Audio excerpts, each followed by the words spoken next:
Sot kemi dorëzuar në Gjykatën Supreme ankesën me arsyetimin tani më të njohur që procesi i rinumërimit i urdhëruar nga KQZ-ja ka treguar që ka pasaktësi në numërimin që është bërë nëpër qendrat komunale të numërimit dhe kjo marrë e gabimit në numërimin fillestar nuk është e vogël, sepse në këtë rinumërimin e urdhëruar nga KQZ-ja janë numëruar vetëm 5201 votat Partisë Demokratike dhe në këtë rinumërim janë 220 votat të cilat janë shtuar ose janë hequr kandidatëve votat preferenciale.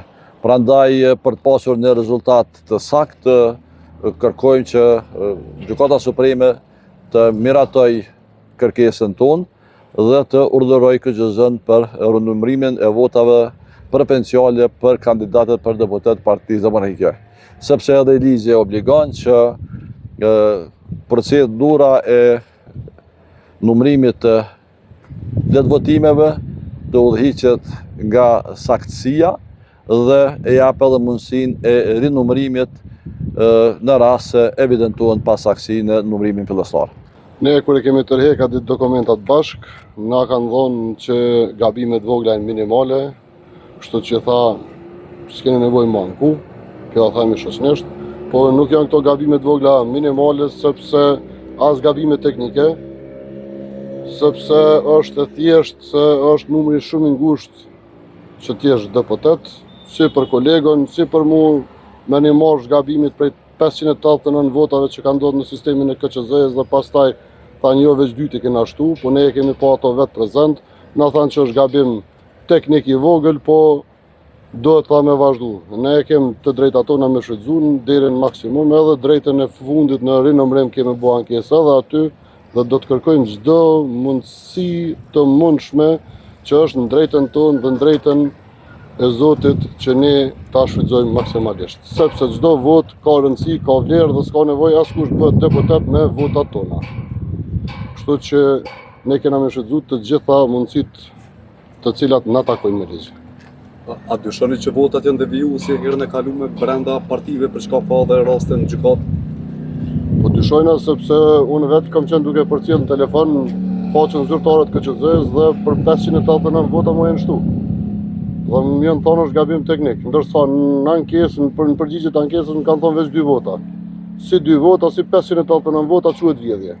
Kështu që ai që i ka vjedh, le ta bëj barrën edhe le të shkojë. Le të mësohemi me punu një herë për gjithmonë pa vjedhje, pa asgjë.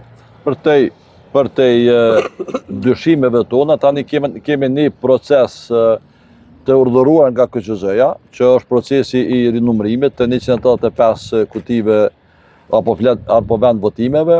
Ky proces i urdhëruar nga KQZ-ja ka vërtetuar pasaktësi në numërimin fillestar. Dhe kjo tani më është fakt i provuar nga vetë KQZ-ja, prandaj edhe po kërkojna që të ketë një rinumërim të votave të Partisë Demokratike, sepse sipas rregullativës së KQZ-s, votat e subjekteve politike nuk numërohen nga komisionerët e atij subjekti politik, po numërohen nga komisionerët ose numërues të subjekteve tjera politike. Tani kanë qenë gabime të qëllimshme apo të paqëllimshme. Kushtetuta e Kosovës në 45 në të drejtën zgjedhore garanton që përveç të drejtës për votim ekziston edhe drejta që saktësia e rezultatit duhet jetë edhe vota e njëjtur ashtu siç e ka hedhur votuesi. Nuk ka drejt askush sipas kushtetutës së ligjit të Kosovës të devijojë votën e qytetarit. Qoftë edhe 2, 3, 5, 6, 500 vota, asnjë nuk lejohet. Rezultati zgjedhor duhet jetë i saktë, ashtu siç e ka hedhur votuesi në kutitë të votimit. Mua në këtë rinumërim janë shtuar 6 vota nga numërimi fillestar, të cilat nuk janë numëruar ashtu siç e ka hedhur votuesi. Dhe kjo përbën shkelje të drejtës kushtetuese. A keni ngritë çështjen brenda partisë?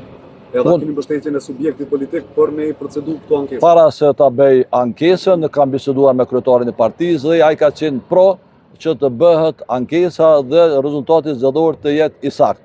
Askush s'ka pse i friksohet rinumërimit, sepse na nuk përkërkojna votim të ri, nuk përkërkojna shtim të votave ose anulim të votave.